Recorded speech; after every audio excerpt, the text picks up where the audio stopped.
പരിശുദ്ധ അമ്മ ഈ പ്രത്യക്ഷപ്പെട്ട ഈ ആലയത്തിൽ എന്നെയും ഒരു സാക്ഷിയാക്കി തീർത്തതിന് അമ്മയ്ക്കും അമ്മയുടെ തിരുക്കുമാരനും കോടാനുകോടി ഞാൻ നന്ദി പറയുന്നു. എൻ്റെ പേര് നിർമ്മല റിച്ചാർഡ്. ഞാൻ തിരുവനന്തപുരം ജില്ലയിൽ നിന്നും മരിയനാട് ഇടവകയിൽ നിന്നാണ് വരുന്നത്. ഞാൻ ആദ്യമായി ഇവിടെ പറയാൻ പോകുന്നത് എൻ്റെ രോഗസൗഖ്യത്തിനെ കുറിച്ചാണ്. ഞാൻ 25 വർഷത്തോളമായി ഒരു ന്യൂറോളജി വിഭാഗത്തിലെ ഒരു പേഷ്യൻ്റായിരുന്നു. മെഡിക്കൽ കോളേജിലെ ഗുളിക എല്ലാ മാസം തോറും ഞാൻ പോയി വാങ്ങിച്ച് കഴിക്കുന്ന ഒരു വ്യക്തിയായിരുന്നു. ഞാൻ 2024 മെയ് മാസം 14-ാം തീയതി ഈ അമ്മയുടെ ആലയത്തിൽ വന്ന് ഞാൻ ഉടമ്പടി എടുക്കുകയുണ്ടായി. ഉടമ്പടി എടുത്തതിന് ശേഷം ഞാൻ ഇതുവരെ ആ ഗുളിക കഴിച്ചിട്ടില്ല. എനിക്ക് അങ്ങനെയുള്ള രോഗം വരികയാണെങ്കിൽ ആ അമ്മയുടെ ഔഷധമായ തൈലം എൻ്റെ നെറ്റിയിൽ പുരട്ടി ഞാൻ വിശ്വാസ പ്രമാണം പറയുകയും ആ ഉപ്പ് ഞാൻ കഴിക്കുകയും ചെയ്യുമായിരുന്നു. അതിനുശേഷം എനിക്ക് ഇതുവരെ ആ രോഗം ഇതുവരെ വന്നിട്ടില്ല. ഞാൻ ഗുളികയും ഇതുവരെ കഴിച്ചിട്ടില്ല. 2023 ഓഗസ്റ്റ് മാസം 13-ാം തീയതി എൻ്റെ ഭർത്താവ് മരണമടയുണ്ടായി. അപ്പോൾ എനിക്ക് 15 ലക്ഷത്തോളം കടബാധ്യത ഉണ്ടായിരുന്നു. 2 ബാങ്കിൽ നിന്നും ഞാൻ ലോൺ എടുത്തിരുന്നു. ആ ലോൺ അടയ്ക്കുവാൻ എനിക്കൊരു വഴിയുമില്ലായിരുന്നു. ഒരു ചെറിയ വരുമാനം കൊണ്ട് ഞാൻ ജീവിച്ചു പോവുകയായിരുന്നു. എനിക്ക് 3 മക്കളുണ്ടായിരുന്നു. എൻ്റെ 2 മക്കളുടെ വിവാഹം കഴിഞ്ഞ് ഇനി ഒരു മകളുണ്ട്. അങ്ങനെ കഴിഞ്ഞു പോകുമ്പോൾ കാണാം 2025 സെപ്റ്റംബർ മാസം 17-ാം തീയതി ഒരു ബാങ്കിൽ നിന്നും ജപ്തി നോട്ടീസ് വരികയുണ്ടായി.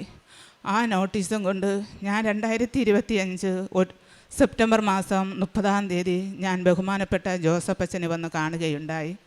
ജോസഫ് അച്ഛൻ പറഞ്ഞു, മകൾ ഒന്നും കൊണ്ട് പേടിക്കണ്ട, മകളുടെ എല്ലാ കടബാധ്യതകളും തീരും, മകൾ സന്തോഷത്തോടെ ഇരിക്കും, മോള് പ്രാർത്ഥിക്കണം, ഇവിടെ വന്ന് സാക്ഷ്യം പറയണമെന്ന്. ഞാൻ പറഞ്ഞു, അതേ അച്ഛാ, ഞാൻ സാക്ഷ്യം പറയും. ഞാൻ അതിനു മുമ്പ് എൻ്റെ ഭർത്താവ് മരിച്ച് 2 വർഷത്തോളമായി റിസ്ക് ഫണ്ടിന് അപേക്ഷിച്ചിരുന്നു. ആ റിസ്ക് ഫണ്ടിന് ഞാൻ എല്ലാ മാസവും ഞാൻ ആ ബാങ്കിൽ പോയി ചോദിക്കുകയും ഫോൺ വഴി ഞാൻ അവരോട് ബന്ധപ്പെടുകയും ചെയ്യുമായിരുന്നു. എൻ്റെ റിസ്ക് ഫണ്ടിൻ്റെ കാര്യം എന്തായി? അവർ പറയും ഉടനെ നടക്കും, ഉടനെ നടക്കും. എൻ്റെ ഭർത്താവ് മരിച്ച് 2 വർഷത്തോളം കഴിഞ്ഞിട്ടും ആ റിസ്ക് ഫണ്ട് ഇതുവരെ ഒന്നും ആയില്ലായിരുന്നു.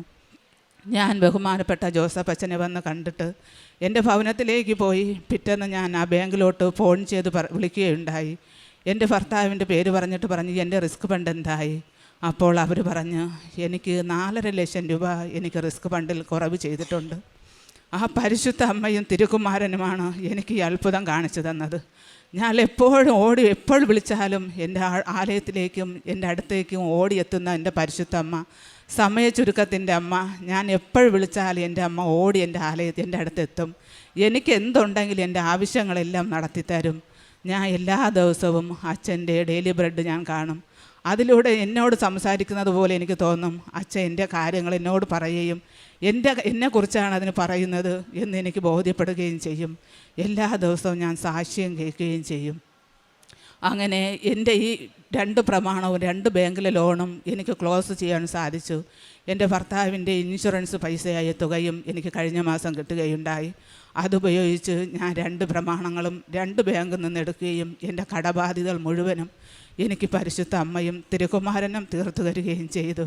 ഈ കോടാനുകോടി നന്ദികൾക്ക് പരിശുദ്ധ അമ്മയ്ക്കും തിരുക്കുമാരനും ഞാൻ എന്നും കടപ്പെട്ടിരിക്കും. ഞാൻ എല്ലാ മാസവും ഞാൻ ഈ ഭവനത്തിൽ വന്ന് ഞാൻ കൃപാസനം, പത്രവും, ഉടുപ്പും, തേനും എല്ലാം വാങ്ങിച്ചു കൊണ്ട് ഞാൻ പോകും. വേറെ ജാതിക്കാർക്കാണ് ഞാൻ പത്രങ്ങൾ വിതരണം ചെയ്യുന്നത്. എന്നോടൊപ്പം ജോലി ചെയ്യുന്ന എല്ലാ സഹോദരങ്ങൾക്കോടും പറഞ്ഞ് ഞാൻ ഈ പത്രം കൊടുക്കുകയും അവർക്ക് ആവശ്യമായ ഉപ്പും കാശ് രൂപയും എല്ലാം ഞാൻ കൊടുക്കുകയും ചെയ്യും. എന്നെ ഇത്രത്തോളം വളർത്തി. എനിക്ക് വേറെ 2 സാക്ഷ്യം കൂടെ പറയാനുണ്ട്. എൻ്റെ മക്കൾ എൻ്റെ അടുത്തില്ലാത്തത് കൊണ്ട് എനിക്കത് പറയാൻ സാധിച്ചില്ല. എൻ്റെ മക്കളോടുകൂടി ഞാൻ വന്ന ആ സാക്ഷ്യം ഞാനിവിടെ വിളംബരം ചെയ്യുന്നതായിരിക്കും. ഞാൻ പ്രേക്ഷിത ജോലി എന്ന് പറയുന്നത് എല്ലാ ആഴ്ചയിലും ഞാൻ പൊതിച്ചോറ് കൊടുക്കും. ഈ രോഗികളായി കിടക്കുന്നവരെ ഞാൻ പോയി കാണുകയും അവർക്ക് വേണ്ടുന്ന പൈസകൾ ഞാൻ കൊടുക്കുകയും ഈ ആലയത്തിലേക്ക് വരാൻ കഴിയാൻ പൈസ ബുദ്ധിമുട്ടുള്ള ആൾക്കാർക്ക് ഞാൻ പൈസ കൊടുത്ത് അവരെ ഈ ആലയത്തിലോട്ട് അനയിക്കുകയും എനിക്ക് അമ്മ ചെയ്ത അത്ഭുതങ്ങളെക്കുറിച്ച് ഞാൻ അവരുടെ എല്ലാ ആൾക്കാരോടും ഞാൻ വർണ്ണിക്കുകയും ചെയ്യും. കാരുണ്യ പ്രവർത്തനം എന്ന് പറയുന്നത്, ഞാൻ ആദ്യമേ പള്ളിയിൽ പോകുന്നൊരു വ്യക്തിയായിരുന്നു. എന്നാലും ഞാൻ കൂടുതൽ ആത്മീയമായിട്ട് മുമ്പോട്ട് പോയിരുന്നില്ല. ഇപ്പോഴാണെങ്കിൽ ഞാൻ എല്ലാ ദിവസവും 4 മണിക്ക് ഞാൻ ഉണരുകയും എല്ലാ പ്രാർത്ഥനയും ഞാൻ പഠിച്ച് എത്രയും വേഗം എനിക്ക് എൻ്റെ ഭവനത്തിൽ എൻ്റെ ആലയത്തിലേക്ക് ഓടിയെത്തുകയും ആ ആലയത്തിൽ ഞാൻ മുട്ടിൽമേലിരുന്ന് എന്നാൽ കഴിയുന്ന ജപമാലകൾ എല്ലാ മക്കൾക്ക് വേണ്ടി പ്രാർത്ഥിക്കുകയും ആ മുഴുവൻ കുർബാനയിൽ പങ്കെടുക്കുകയും എല്ലാ ദിവസവും ഒരു ദിവസം എനിക്ക് എത്ര ദിവ്യബലി കാണാൻ പറ്റുമോ അത്ര ദിവ്യബലി ഞാൻ കാണുകയും ഞാൻ രാവിലെ 9:30 മുതൽ 3:30 മണി വരെയാണ് ഞാൻ ജോലിക്ക് പോകുന്നത്, അംഗൻവാടിയിലാണ് പോകുന്നത്. ആ കഴിഞ്ഞുള്ള സമയങ്ങളിലൊക്കെ എനിക്ക് എപ്പോൾ കിട്ടിയാലും ആ ദേവാലയത്തിലും എൻ്റെ ഭവനത്തിലും ഞാൻ എപ്പോഴും പ്രാർത്ഥനയിലും ഉപവാസത്തിലുമാണ് ഞാൻ കഴിഞ്ഞു പോകുന്നത്. ഞാൻ എൻ്റെ ജീവിതകാലം വരെ ഈ അമ്മയുടെ ആലയത്തിൽ ഞാൻ വരികയും ഈ അമ്മയ്ക്കും തിരുകുമാരനും എന്നും സാക്ഷിയായി തീരുവാൻ ഞാൻ ആഗ്രഹിക്കുകയും ചെയ്യുന്നു. എന്നെ ഒരു സാക്ഷിയാക്കി ഉയർത്തിയ പരിശുദ്ധ അമ്മയ്ക്കും തിരുകുമാരനും കോടാനുകോടി നന്ദി പറഞ്ഞ് ഞാൻ ഈ സാക്ഷ്യം രേഖപ്പെടുത്തുന്നു. ഇതാ ഞാൻ ഒരു ഉടമ്പടി ചെയ്യുന്നു. ലോകത്തിൽ ഒരിടത്തും ഒരു ജനതയുടെ ഇടയിലും നടന്നിട്ടില്ലാത്ത തരം അത്ഭുതങ്ങൾ നിൻ്റെ ജനത്തിൻ്റെ മുൻപിൽ ഞാൻ പ്രവർത്തിക്കും. നിൻ്റെ ചുറ്റുമുള്ള ജനതകൾ കർത്താവിൻ്റെ പ്രവൃത്തി കാണും. പുറപ്പാട് പുസ്തകത്തിലെ 34-ാം അധ്യായം 10-ാം വചനമാണിത്. ഇതാണ് ഉടമ്പടി. ലോകത്തിൽ ഒരിടത്തും ഒരു ജനതയുടെ ഇടയിൽ നടന്നിട്ടില്ലാത്ത അത്ഭുതങ്ങൾ തൻ്റെ ജനത്തിൻ്റെ മുൻപിൽ പ്രവർത്തിക്കുന്ന ഒരു ദൈവമാണ്. നമ്മുടെ ചുറ്റുമുള്ള ജനങ്ങൾ കർത്താവിൻ്റെ പ്രവൃത്തി കാണുന്ന ഒരു സാക്ഷ്യമാണ് നിർമ്മല റിച്ചാർഡ് എന്ന സഹോദരി നമ്മളോട് പങ്കുവച്ചത്. ആ മകളുടെ ജീവിതത്തിൽ എല്ലാം തകർന്ന സമയത്താണ് ഈശോയുടെ മമ്മിയുടെ സാന്നിധ്യം അടുത്തറിഞ്ഞത്. ദൈവത്തിൻ്റെ വിശ്വസ്തതയും അവനുമായിട്ടുള്ള ഉടമ്പടിയിൽ നിൽക്കുമ്പോൾ ദൈവത്തിൻ്റെ കാരുണ്യവും സാന്നിധ്യവും നമ്മുടെ ജീവിതത്തിൽ നമുക്ക് അനുഭവിച്ചറിയാൻ സാധിക്കുന്നതാണ്. ദൈവം തൻ്റെ ജനങ്ങൾക്ക് വേണ്ടി പ്രവർത്തിക്കുമ്പോൾ അത് അവർക്ക് മാത്രമല്ല മറ്റുള്ളവർക്കൊരു വലിയ സാക്ഷ്യമായി തീരുകയാണ്. ഉടമ്പടി പ്രകാരം നിബന്ധനകളനുസരിച്ച് പാലിക്കുമ്പോൾ ഈശോയുടെയും അമ്മയുടെയും അത്ഭുതകരമായ പ്രവർത്തികളാണ് നാം ഉടമ്പടി മക്കളുടെ ജീവിതത്തിൽ കാണുന്നത്. നിർമ്മല റിച്ചാർഡ് എന്ന സഹോദരിയിൽ 25 വർഷം ന്യൂറോളജി വിഭാഗത്തിലെ ഒരു പേഷ്യൻ്റായിരുന്നു. ഇവിടെ വന്ന് ഉടമ്പടി എടുത്തതിന് ശേഷം എല്ലാ മരുന്നുകളും മാറ്റി വിശ്വാസത്തോടെ ഭക്തിയോടെ അമ്മയുടെ തൈല നെറ്റിയിൽ കുരിശ് വരച്ച് ഉപ്പ് കഴിച്ച് പ്രാർത്ഥിച്ച് ഈ സഹോദരിക്ക് 25 വർഷമുണ്ടായിരുന്ന ന്യൂറോളജി പ്രോബ്ലമാണ് സെറ്റിലായത്, സൗഖ്യപ്പെടുത്തുന്ന ഈശോ വീണ്ടും നമുക്ക് ആരോഗ്യം നൽകി നമ്മളെ സുഖപ്പെടുത്തുന്ന കർത്താവ് ഈശോയും അമ്മയും ചേർന്ന് നിന്നാണ് ഈ മകളുടെ വിശ്വാസ പ്രാർത്ഥനയിൽ കേട്ട് ഈശോയും അമ്മയും അവരെ സുഖപ്പെടുത്തിയത്. പിന്നീടുണ്ടായിരുന്ന കടബാധ്യതയായിരുന്നു ജപ്തി നോട്ടീസായി. ആ നോട്ടീസുമായിട്ടാണ് ഈ സഹോദരി ഈ അമ്മയുടെ ആലയത്തിൽ വന്ന് ബഹുമാനപ്പെട്ട ജോസഫ് അച്ഛനെ കണ്ട് പ്രാർത്ഥിച്ചത്. അച്ഛൻ ബ്ലെസ്സിങ് കൊടുത്തപ്പോൾ വ്യക്തമായിട്ട് പറഞ്ഞു, മകളെ പൊയ്ക്കോളൂ, ഒന്നും പേടിക്കേണ്ട, എല്ലാ കടബാധയിൽ നിന്നും മാറിപ്പോയി നീ വന്ന് സാക്ഷ്യം പറയണമെന്ന്. അച്ഛനത് പറയണമെങ്കിൽ ഈശോയും അമ്മയും പറഞ്ഞു കൊടുത്തതായിരിക്കാം ഈ അച്ഛന്. പരിശുദ്ധമ്മ ജീവനോടെ പ്രത്യക്ഷപ്പെട്ട ഈ ആലയത്തിൽ അച്ഛൻ സാക്ഷിയായപ്പോൾ പരിശുദ്ധമ്മ കനിഞ്ഞു കൊടുത്ത ഒരു അനുഗ്രഹമാണ് ആ അച്ഛൻ പറഞ്ഞ അച്ഛൻ്റെ വാക്കുകൾ നമ്മൾ കേട്ടത്. അച്ഛൻ്റെ പ്രാർത്ഥനാ രൂപയിലൂടെ അച്ഛൻ്റെ ത്യാഗപൂർണ്ണമായ 40 വർഷത്തെ പൗരോഹിത്യ ജീവിതത്തിൽ അച്ഛൻ പ്രാർത്ഥിച്ച പ്രാർത്ഥനയുടെ ഒരു അനുഗ്രഹമാണ് ഈ മക്കൾ, ഉടമ്പടി മക്കൾ ആയ നമുക്ക് അനുഭവിക്കാൻ സാധിക്കുന്നത്. അച്ഛൻ പറഞ്ഞതുപോലെ അന്നു മുതൽ ഈ മകളുടെ ജീവിതത്തിൽ ഉടമ്പടി എടുത്തു, പ്രാർത്ഥിച്ചു.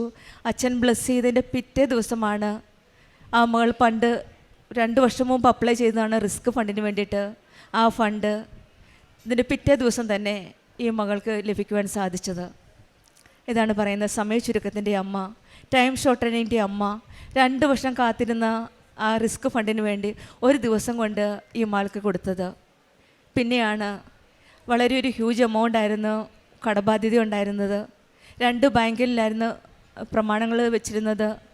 ആ 2 ബാങ്കിൽ നിന്നും ബാങ്കിലേക്കും നിന്ന് ആധാരങ്ങളും പ്രമാണങ്ങളൊക്കെ എടുക്കാൻ സാധിച്ചത് ഇൻഷുറൻസ് കിട്ടിയപ്പോഴാണ്. അത് അച്ഛന് വെളിപ്പെടുത്തി കൊടുത്തിരുന്നു, അത് മാതാവ് തന്നെയാണ്.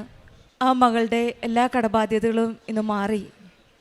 അത് ഈ മകൾ ജീവിച്ച ഉടമ്പടി ജീവിതത്തിൻ്റെ ഒരു വലിയ ആത്മീയ, ഒരു സത്യസന്ധമായ ഒരു ഉടമ്പടി ജീവിതം നയിച്ചതിൻ്റെ ഒരു വലിയൊരു ഫലമാണിത് കാണുന്നത്.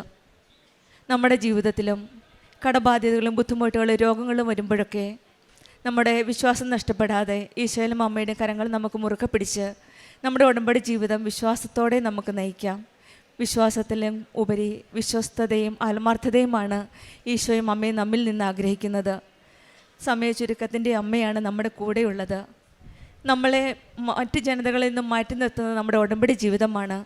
മറ്റുള്ള വ്യക്തികളിൽ നിന്നും നമ്മളൊരു ദൈവത്തിൻ്റെ ഒരു അത്ഭുതമായിട്ട്, ദൈവത്തിൻ്റെ ഒരു അടയാളമായിട്ട് ആണ് നമ്മൾ മറ്റുള്ള ജനതകളിൽ നിന്നും വ്യത്യാസമായിരിക്കുന്നത്. ആ വ്യത്യാസം നമ്മുടെ ജീവിതത്തിൽ നമുക്ക് വരുത്താം. ഈശോയുടെയും അമ്മയുടെയും അനുഗ്രഹം നമുക്ക് ലഭിക്കട്ടെ എന്ന് പ്രാർത്ഥിച്ചുകൊണ്ട് നിർമ്മലയുടെയും കുടുംബത്തിന് ലഭിച്ച എല്ലാ അനുഗ്രഹങ്ങൾക്കും നമുക്ക് കരങ്ങളടിച്ച് ഈശോയെ മഹത്വപ്പെടുത്താം. യേശുവേ നന്ദി, യേശുവേ സ്തുതി. അത്യപൂർവ ദൈവാനുഭവങ്ങൾ ഇനി നിങ്ങൾക്കും സ്വന്തം. ഈ യൂട്യൂബ് ചാനൽ ഇതുവരെ സബ്സ്ക്രൈബ് ചെയ്തിട്ടില്ലെങ്കിൽ ഇപ്പോൾ തന്നെ സബ്സ്ക്രൈബ് ചെയ്യുക. ഈ വീഡിയോ ഇപ്പോൾ തന്നെ നിങ്ങളുടെ സുഹൃത്തുക്കൾക്ക് ഷെയർ ചെയ്തുകൊണ്ട് കർത്താവിൻ്റെ പ്രേക്ഷിതരാകുക.